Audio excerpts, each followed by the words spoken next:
네, 제 3차 전도 여행에서 바울이 유럽으로 가게 됩니다. 거기서 세우게 된 교회의 이야기입니다. 지난 시간에는 베드로가 만난 세 사람을 살펴보았습니다. 자, 오늘과 다음 주는 바울이 만난 세 사람을 살펴보려고 합니다. 베드로의 무대가 이스라엘이었다면 바울의 무대는 소아시아를 넘어 유럽까지 갑니다. 바울은 사실 아시아에서 전도를 하려고 했지만 뜻대로 되지 않았습니다. 이유는 6절에 보세요. 아시아에서 말씀을 전하는 것을 성령이 막으심으로 그들은 부르기아와 갈라디아 지방을 거쳐가서 무시아 가까이 이르러서 비두니아로 들어가려고 하였으나 예수의 영이 그것을 허락하지 않으셨다라고 했습니다. 성령이 막으셨기 때문입니다. 그래서 바울이 전도를 하다가 병이 들기도 하고 또 핍박을 당하기도 하고 굶주리기도 하면서 극심한 어려움을 당했습니다. 이해가 안 되는 일입니다. 아니, 전도를 하려고 하는데, 하나님의 이름을 높이려고 하는데 어떻게 주님께서 이것을 막으실 수 있는가? 그러나 여러분, 하나님께서 한쪽 문을 닫으셨을 때에는 반드시 다른 한쪽 문을 열어두고 계시고 있는 것을 여러분 믿으시기 바랍니다. 우리는 내가 가는 길, 내가 정해둔 목표를 이루지 못하면 환경 앞에서 절망하고 하나님 앞에서 원망합니다. 그러나 바울은 그러지 않았습니다. 아쉽지만 하나님께서 막으신 길을 과감하게 포기하고 하나님이 열어주시는 새로운 길을 향해서 달려나아가는 것입니다. 여러분, 이것이 바로 믿음으로 살아가는 것입니다. 우리가 지난 한 해를 한번 돌아보십시다. 우리가 하나님께서 막으신 길이 있었던가 한번 생각해 보세요. 그렇다면 혹 그것은 하나님께서 다른 길로 나를 인도하시는 것이 아닐까 하는 것을 우리는 진지하게 생각해 보아야 합니다. 드로아에 도착했을 때 하나님께서 환상을 보여주셨습니다. 마게도냐 사람 하나가 나타나서 와서 우리를 도우라고 손짓을 하는 것이었습니다. 그 환상을 보았을 때 바울은 그것이 하나님의 뜻인 것으로 인정하게 되었습니다. 그리고 이제 아시아를 떠나서 자기가 그렇게도 마음속에 그리며 그렇게도 전도하려고 했던 그 아시아를 떠나서 새로운 길로 방향을 틀게 되었던 것입니다. 그래서 11절에 보니까요, 바울이 드로아에서 배로 떠나서 사모드라게로 직행하였다라고 했습니다. 그는 하나님의 인도하심에 대해서 토를 달거나 논쟁을 벌이거나 머뭇거리지 않았습니다. 바울은 지체하지 않고 곧바로 즉각 순종했고 그래서 직행할 수 있었습니다. 여러분, 우리 기억하십시다. 즉각적인 순종이 아니라면, 지체되어진 순종이라면 그것은 불순종과 다르지 않습니다. 예수님께서 어떤 사람에게 나를 따르라고 하셨습니다. 그때 그가 잠시 집에 가서 아버지의 상을 다 치르고 와서 주님을 따라도 되겠냐고 물어봤습니다. 예수님 뭐라고 하셨어요? 죽은 자들로 죽은 자들을 장사하게 하라. 너는 즉시 나를 따르라. 이렇게 말씀하셨습니다. 즉각적인 순종이 아니라면 그것은 불순종과 다르지 않은 것입니다. 여러분, 아버지의 상, 부친상이라고 하는 것은 모든 인간에게 있어서, 인간 사고에 있어서 최고의 가치를 갖는 것입니다. 부친상보다 더 중요한 것은 있을 수 없습니다. 회사에서 아무리 바쁜 일이 있어도 아버지가 돌아가셨다, 부친상을 당했다 그러면 열일 제쳐놓고 달려가는 것입니다. 예수님께서 무슨 말씀을 하시고자 하는 것인가? 세상의 어떤 것보다도 주님을 따르는 것이 우선적인 가치가 되어야 한다라고 하는 것을 말씀하시는 것입니다. 세상의 어느 것도 주님 앞에서 타협의 조건이 되어질 수 없다는 것입니다. 작년 10월에 103세로 소천하신 고 방지일 목사님이 계십니다. 우리 한국 교교의 큰 어른이십니다. 살아생전에 이런 말씀을 하신 것을 들었습니다. 옛날 성경은 이게 세로로 쓰여졌기 때문에 성도님들이 읽으면서 고개를 끄덕끄덕 했다는 겁니다. 근데 요즘 성경은 가로로 쓰여져 가지고 성도님들 읽으면서 고개를 도리도리 한다는 거예요. 굉장히 중요한 의미가 있다고 생각합니다.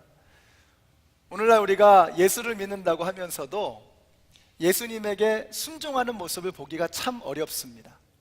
그리고 항상 지체합니다. 주님, 아직은 아닌 것 같습니다. 조금만 기다려 주세요 하면서 계속해서 순종을 지체하는 것입니다. 지체되어진 순종은 불순종과 다르지 않습니다. 사도 바울은 주님께서 말씀하셨을 때 즉각적으로 순종하였고, 그래서 빌립보로 직행할 수 있었던 것입니다. 저는 올 한 해 저와 여러분이 하나님을 두려워하는 분들이 되시기를 바랍니다. 우리 방질 목사님께서 그런 말씀을 하세요. 왜 오늘날 성도들이 도리도리 하는가? 왜 불순종하는가?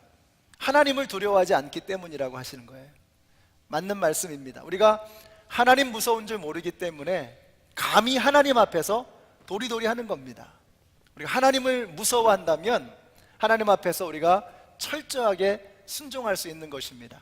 올 한 해 여러분 하나님 앞에서 도리도리 하지 마시고 하나님 앞에 끄떡끄떡 하시는, 하나님만 두려워하시는 저와 여러분이 되시기를 우리 주님의 이름으로 축원합니다. 바울이 하나님의 말씀에 순종하여서 유럽으로 직행했습니다. 도착한 곳은 빌립보였습니다. 꿈속에서 와서 우리를 도우라라는 그 환상까지 보고 왔으니 얼마나 많은 환영 인파가 바울을 맞이했겠습니까? 그런데 실상은 어땠어요? 12절에 보니까 우리는 이 도시에서 며칠 동안을 묵었는데 라고 했습니다. 무슨 말입니까? 둘러서 표현했지만 막상 빌립보에 도착하니 아무도 반겨주는 사람이 없었다는 뜻입니다. 며칠이 지나도록 바울에게 와서 어떻게 된 거냐고, 어떻게 오셨냐고 맞이하는 사람조차 없었다는 것입니다. 여러분, 빌립 집사님도 그랬죠. 사마리아에서 전도를 하면서 기적도 일어나고 많은 사람들이 구름대처럼 몰려들었습니다. 근데 어느 날 갑자기 성령님께서 광야로 가라는 겁니다. 순종해서 광야를 갔습니다. 누가 있었습니까? 단 한 사람, 에티오피아의 넷이 간다게가 있었습니다. 그러나 그것이 바로 하나님이 일하시는 방법이었습니다. 그 한 사람을 통해서 아프리카 땅에 복음이 전해지는 거예요. 100년 전에 선교사님들이 한국에 오셨습니다. 그들이 한국에 오셔서 많은 사람들을 만났던 것이 아닙니다. 단 몇 사람에게 복음을 전했습니다. 그런데 결국 그 사람들로 인해서 지금 한국 땅에 1000만에 이르는 성도들이 생겨난 것이 아닙니까? 이것이 바로 하나님이 일하시는 방법입니다.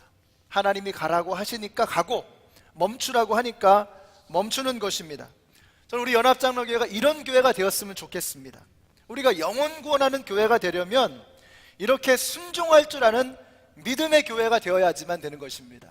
순종할 수 없다면 우리를 통해서 하나님은 일하실 수 없습니다. 영혼 구원의 역사를 이루실 수 없는 것입니다. 내가 사람 봐가면서 그 사람 성격 보고 조건 따져가면서 전도하려고 하면 절대로 영혼 구원의 역사는 이루어질 수 없습니다. 참 이상한 게요, 어떤 사람은 정말 성격도 좋고 마음씨도 착하고 뭐라고 말하면 리액션도 좋고 말하면 반응이 좋은 거예요. 너무 쉽게 예수를 믿을 것 같은데 끝까지 안 믿고 거부하는 사람이 있습니다.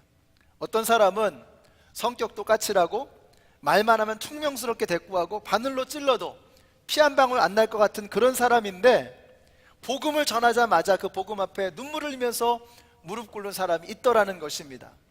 무슨 말이겠습니까? 우리의 눈으로 보는 거, 우리가 판단하는 거, 그거 다 엉터리라는 겁니다. 하나님께서 하라고 하시면 하고, 하지 말라면 안 하는 것이 옳습니다. 내가 판단하는 것이 아니라, 내가 정하는 것이 아니라, 내가 기준을 세우는 것이 아니라 하나님의 뜻을 따라가는 것입니다. 하나님의 명령을 따라가게 될 때 하나님은 우리를 통해서 역사하실 것입니다. 이와 같은 순종을 보여주었던 바울을 통해서, 베드로를 통해서 하나님은 위대한 역사를 이루셨습니다. 우리 연합장로교회가 하나님만 두려워하심으로 하나님 앞에 순종하기로 결단하시고 결심하신다면 우리를 통해서 2015년에 많은 영혼들이 주님 앞으로 나오게 될 것을 믿으시기 바랍니다. 중요한 것은 내 생각이나 내 판단이 아닙니다. 하나님이 뭐라고 말씀하시는가, 그 하나님의 음성, 그 하나님의 말씀에 귀를 기울이는 것이 중요하다는 것입니다. 자, 며칠을 기다리다가 드디어 중대한 사건이 일어나게 됩니다. 같이 한번 읽어보실까요? 시작. 그들 가운데 루디아라는 여자가 있었는데 그는 자색 옷감 장수로서 두아디라 출신이요 하나님을 공경하는 사람이었다. 아니 별일도 아닌 것 같은데, 그런데 이게 대단한 일이었습니다. 이것이 하나님께서 일하시는 방법입니다. 여러분, 바리새인들은 공공연하게 이렇게 기도를 했습니다. 하나님, 제가 이방인이 아닌 것을, 또 제가 종이 아닌 것을, 그리고 제가 여자가 아닌 것을 감사하나이다. 이것이 바리새인들의 기도였습니다. 사도 바울도 바리새파 사람이었고, 그도 이런 교육을 받았고, 그도 이런 사람 중에 하나였을 것입니다. 그런데 하나님께서 이 바울로 하여금 루디아라고 하는 여인을 만나게 하십니다. 여러분, 바울에게 있어서 중요한 것은 성별이 아니었습니다. 어떤 종류의 신분을 가지고 있는 사람인가가 아니었습니다. 그래서 그는 나중에 이렇게 고백을 하죠. 오 하나님, 그리스도 안에는 유대인이나 이방인이나 남자나 여자나 자주자나 종이나 구별이 없습니다 라고 그는 고백합니다. 여러분, 그리스도 안에서는 모든 구별과 차별이 다 사라지고 모든 막힌 담들이 다 무너져야 되는 것을 믿으시기 바랍니다. 바울이 만약에 사람 봐가면서 야, 여자하고 무슨 일을 하겠어 라고 그 당시에 모든 사람들이 생각했던 것처럼 그렇게 반응했다면 빌립보에 교회가 세워질 수 없었을 것입니다. 유럽 땅으로 건너가서 첫 번째로 세운 교회가 빌립보 교회인데, 그 빌립보에서 만난 첫 번째 사람이 여자였다는 것입니다. 그리고 바울은 그 하나님의 명령과 하나님의 인도하심 앞에 순종했다는 것입니다. 그에게는 더 이상 성별이 중요하지 않았습니다. 어떤 종류의 사람인가가 더 이상 중요하지 않았습니다. 오늘 본문을 보면 우리가 그것을 발견할 수가 있는 것입니다.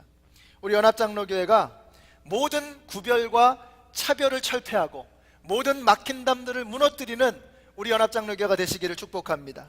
어제 새벽 기도에서 이런 말씀 나왔죠. 성막에 들어갈 때 생명의 속전이라고 하는 것을 내어야 하는데 이렇게 말씀하십니다.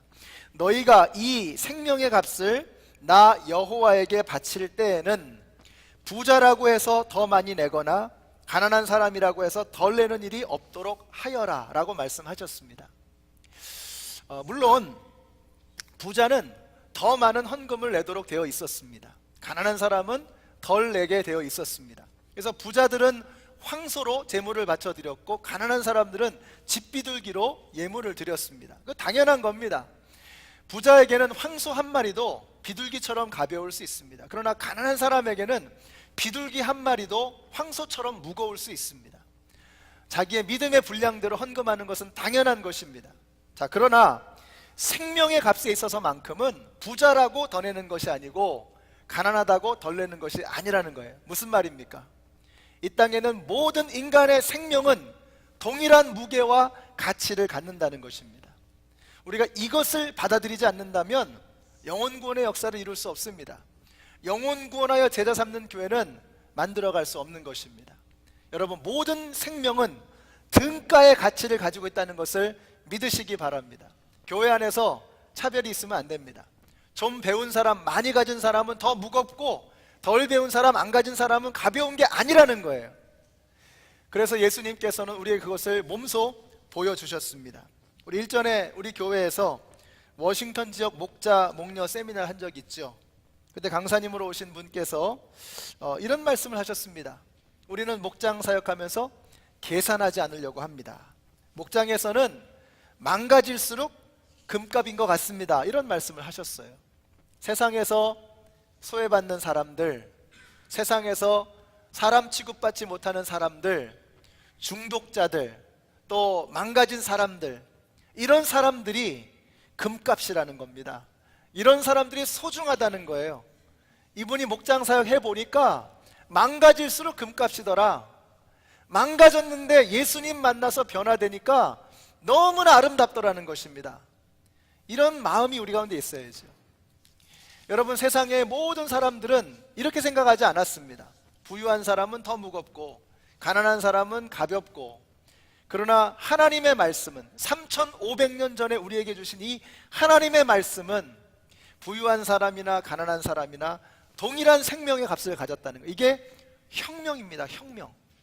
어느 누구도, 세상의 어떤 종교도 이런 가치관을 가지고 있는 것이 없어요. 오직 하나님의 말씀만, 인간을 지으신 분만 하실 수 있는 말씀이라는 거예요. 생명과 호흡을 지으신 하나님만이 주실 수 있는 말씀이라는 거예요. 너희들이 걸치고 있는 옷이 아니라, 너희들의 어깨에 있는 계급장이 아니라 너희의 본질, 너희의 생명, 그것은 동일한 가치를 가지고 있다는 것입니다. 이 하나님의 관점, 이 예수님의 마음을 가지실 수 있는 우리 모두가 되시기를 우리 주님의 이름으로 축원합니다. 자, 그런데 흥미로운 것은요, 이 모든 일들의 시작이 다 기도였다는 것입니다. 기도로부터 시작이 되었다는 거예요. 바울이 기도하러 기도의 처소를 찾아가게 되었을 때 그곳에서 기도하고 있는 여인 루디아를 만났던 것입니다. 여러분, 이처럼 하나님의 일이라고 하는 것은 기도로 하는 것입니다. 물론 우리가 열심히 해야죠. 그렇지만 기도하지 않고 되어지는 일은 결코 하나님께 영광이 되어 드릴 수 없습니다. 우리가 하나님의 일을 할 때는요, 일 그 자체가 목적이 되어서는 안 되는 것입니다. 일이라고 하는 것은 돌처럼 많은 것입니다. 수도 없이 널리고 널린 게 일입니다. 정말 중요한 것이 무엇이냐? 그 일을 대하는 우리 한 사람 한 사람의 마음가짐입니다. 기도에서 나오는 것입니다. 기도함으로 주님의 일을 감당해야 합니다. 제가 보고 싶은 게 이겁니다. 우리 교회 안에서 이걸 보고 싶은 거예요.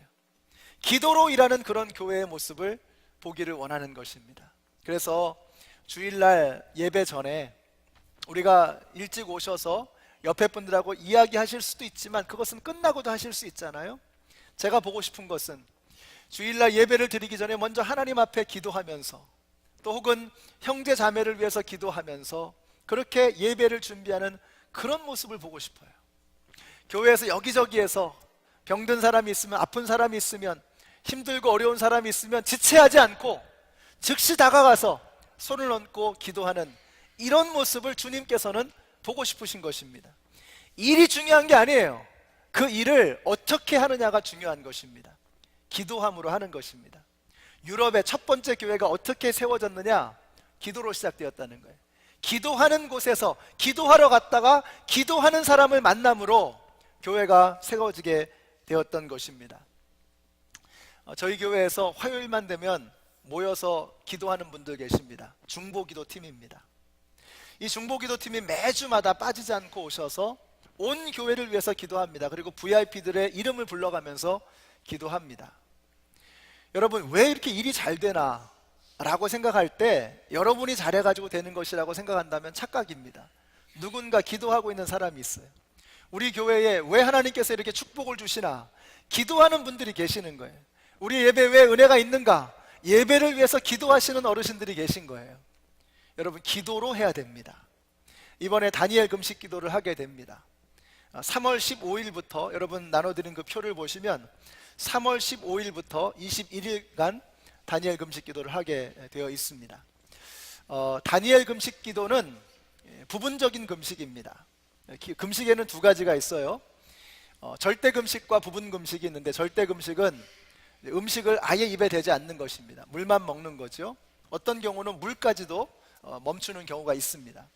부분 금식은 어떤 특정한 음식을 거부하는 것입니다. 피하는 것입니다. 다니엘이 했던 금식은 부분 금식이었습니다. 그래서 왕의 진미, 산의 진미를 거부하고 기름진 음식, 당분 이런 것들을 거부하는 것입니다. 그래서 고기라든지 뭐 이런 음식들을 피하고요. 야채, 과일, 뭐 두부, 콩 뭐 이런 거, 또 이렇게 보니까 의외로 먹을 게 많더라고요. 다니엘 금식 하면서도 단호박, 뭐 묵, 뭐 이런 거, 야채 샐러드 이런 거 먹으면서, 그러나 아주 최소한의 음식을 먹으면서 하는 것입니다. 중요한 게 이제 당분을 섭취하지 않는 것입니다. 그래서 당분이라 그러면은 뭐 쌀, 밀가루 뭐 이런 것들이요, 빵, 국수 이런 것들 피하는 거죠. 또 커피와 같은 기호 음식, 또 음료수는 이제 물만 마십니다. 그래서 뭐 커피라든지 소다 이런 거 마시지 않고, 저는 커피를 좋아하는데 커피를 딱 중단할 계획입니다. 빼놓지 말고 하셔야 될 게 미디어 금식입니다. 미디어 금식. 미디어 금식. 그래서 업무를 위해서 꼭 필요한 최소한의 인터넷, 뭐 이메일이라든지 전화기 이런 정도를 제외하고는 뭐 영화, 드라마, 인터넷 쇼핑 이런 것들을 멈추는 것입니다. 제가 다니엘 기도를 가만히 묵상하면서 보니까 이 다니엘 기도의 핵심이 뭐냐면 중독 증세로부터 자유로워지는 겁니다. 제가 요즘에 이렇게 이 다니엘 금식에 대해서 관심을 가지고 쭉 자료를 보니까 오늘날 현대인들이 탄수화물에 중독되어 있대요. 탄수화물, 이거 설탕이거든요. 탄수화물. 그리고 지방에 중독되어 있으면 지방은 굉장히 우리 식욕을 자극하잖아요. 맛을 나게 하고. 그래서 오늘날 음식이 지방과 탄수화물에 우리가 중독이 되어 있어요. 또 한 가지는 미디어 중독입니다. 인터넷에 중독이 되어져 있는 거예요. 그래서 중독으로부터 자유로워지는 것, 이것이 다니엘 금식의 목적인 것 같아요. 그래서 중독으로부터 자유로워지고 하나님에게 집중하기 시작하는 것입니다. 술이 끊어지고 담배가 끊어지고 그동안 내가 중독 증세를 보였던 모든 것들로부터 자유로워짐으로써 하나님 앞에 온전히 몸과 마음을 드리고자 하는 것이 다니엘의 금식이었습니다. 다니엘이 그렇게 21일 동안 금식을 하면서 하나님의 뜻을 분별하고 하나님이 나에게 원하시는 것이 무엇인가를 그가 찾았던 것입니다. 프랭클린 젠센이라고 하는 분이 성령으로 배부른 금식이라고 하는 책을 쓰셨습니다. 거기 보니까 이렇게 묘사를 했어요. 참 와닿습니다. 오늘날 인간에게 있어서 왕은 위장이라는 거예요. 오늘날 인간에게 있어서 위장이 왕이라는 겁니다. 위장이 왕. 위장이라고 하는 게 뭡니까? 우리의 쾌락의 중심 아닙니까? 우리가 쾌락을 추구하고 내가 내 자신의 왕이 되어 있는 거예요. 우리의 스토먹이 킹이 되어 있는 이런 사회라는 것입니다. 그래서 금식을 한다라고 하는 것은 우리의 위장이 왕이 아니라 우리의 하나님이 왕이심을 선언하고 고백하는 것입니다. 그렇게 함으로써 하나님에게 집중하고 하나님의 음성에 귀를 기울이기 시작하는 것입니다. 저 같은 경우 금식이 참 어려운 사람입니다. 그래서 금식을 생각만 해도 머리가 아파요. 이제 1년에 겨우 몇 번, 제가 제일 길게 해본 게 3일 금식인데 1년에 겨우 몇 번 3일 금식 이제 하러 갑니다. 막 손이 떨리고 막 두통이 오고 막 그래요. 그런데 다니엘 금식은 할 수 있을 것 같아요. 이게 먹으면서 하는 거기 때문에. 그러나 이렇게 집중하면서 할 수 있을 것 같습니다. 여러분이 금식이라고 하는 것을 전혀 안 해보신 분 같으면 한 3일만이라도 다니엘 금식을 해보시길 바라고요. 조금 더 하실 수 있는 분들은 일주일 혹은 열흘, 또 여러분들 대부분의 경우는 아마 21일 동안 충분히 하실 수 있을 것이라고 생각이 됩니다. 그래서 여러분을 붙들고 있는 그 어떤 것으로부터 자유하실 수 있게 되시기를 바라요. 그래서 하나님의 뜻이 무엇인지, 하나님이 원하시는 것이 무엇인지를 분별할 수 있는, 몸과 마음이 자유하고 건강해질 수 있는 우리 모두가 되시기를 축복합니다. 자, 15절의 말씀 한번 다시 한번 읽어보실까요? 시작. 그 여자가 집안 식구와 함께 세례를 받고 나서 나는 주님의 신도로 여기시면 우리 집에 오셔서 묵으십시오 하고 간청하였다. 그리고 우리를 강권해서 자기 집으로 데리고 갔다. 자, 루디아의 말입니다. 무슨 느낌이 드세요? 지금 루디아가 모든 것을 다 걸고 있다는 것을 느낄 수 있습니다. 3대 거짓말이 있죠. 처녀가 시집 안 가겠다는 말, 또 노인들이 일찍 죽겠다는 말, 그 다음에 장사꾼이 손해보고 판다는 말, 이거 다 거짓말이죠. 여러분, 장사꾼은요 절대로 손해보는 장사하려고 하지 않습니다. 근데 루디아가 장사꾼이었다는 거, 이거 중요합니다. 그는 철저하게 이윤을 추구하는 사람이었습니다. 근데 오늘 말씀해 보니까 자신이 예수님을 믿고 세례를 받는 것뿐만 아니라 온 가족과 집안 사람들이 다 세례를 받았습니다. 그리고는 바울과 그 일행을 강권하여 집에 머물도록 배려했습니다. 그리고 그녀는 평생토록 바울의 후원자가 되었고 동역자가 되었습니다. 죽을 때까지 변하지 않습니다. 뭐가 느껴지세요? 절대로 손해보는 장사를 하지 않던 억척스러운 장사꾼이 예수님께 모든 것을 걸었다는 것입니다. 마치 밭에 감추인 보화를 발견한 사람처럼 자신의 재물을 다 팔아서 그 밭을 사는 겁니다. 세상에서 가장 귀한 진주를 발견한 사람이 자신의 물질을 다 바쳐서 그 귀한 진주를 사는 것입니다. 그런 마음으로 장사꾼이었던 이 루디아라고 하는 여인은 자신의 삶을 들여서 예수님을 선택하고 예수님에게 인생을 투자하는 그런 선택을 하게 되었던 것입니다.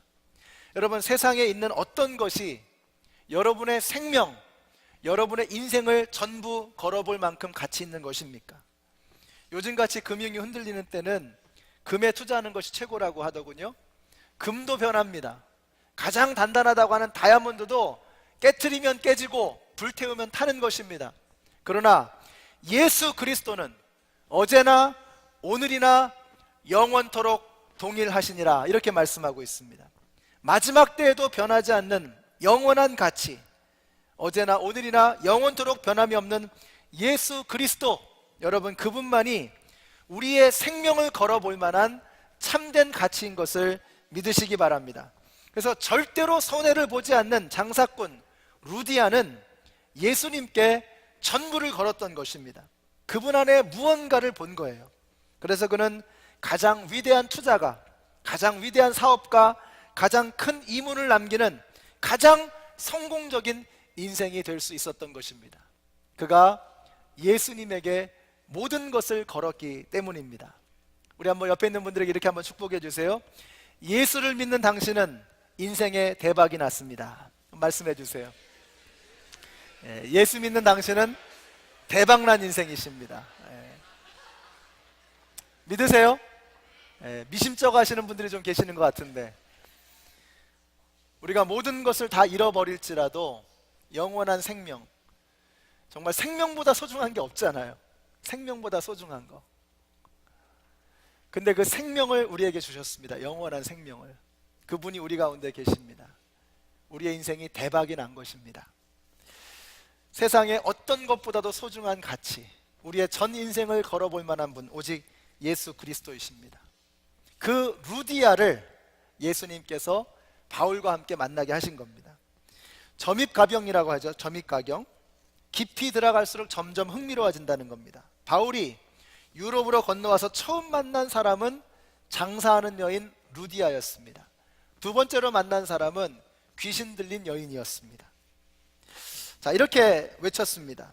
이 사람들은 지극히 높으신 하나님의 종들인데 여러분에게 구원의 길을 전하고 있습니다. 이 귀신 들린 여인이 바울을 쫓아다니면서 계속해서 말하는 것입니다. 이 사람들은 하나님의 종들인데 여러분에게 구원의 길을 전하고 있습니다 라고 말하는 것입니다. 여러분, 맞는 말입니까? 틀린 말입니까? 맞는 말이죠. 100번 지당한 말입니다. 그런데 그 말을 듣고 바울이 심히 귀찮았다고 했습니다. 이게 헬라어 원어로 보시면 디아포네오라는 단어를 쓰는데 심히 괴로워한다는 뜻입니다. 괴로워한다. 이상하지 않습니까? 칭찬을 하고 있는데, 맞는 말을 하고 있는데 왜 바울이 심히 괴로워하는 것입니까? 마가복음 3장에 보시면 예수님께서 갈릴리에서 사역을 하실 때 귀신들이 와서 예수님에게 당신은 하나님의 아들이십니다 라면서 칭송을 했습니다.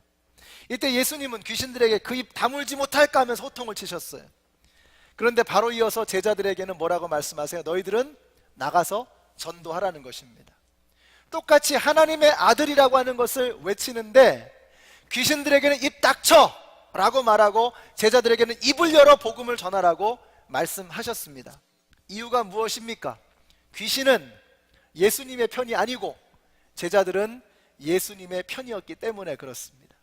귀신은 예수님을 사랑하지 않았고 제자들은 예수님을 사랑했기 때문입니다. 어느 편인가가 중요하다는 것입니다.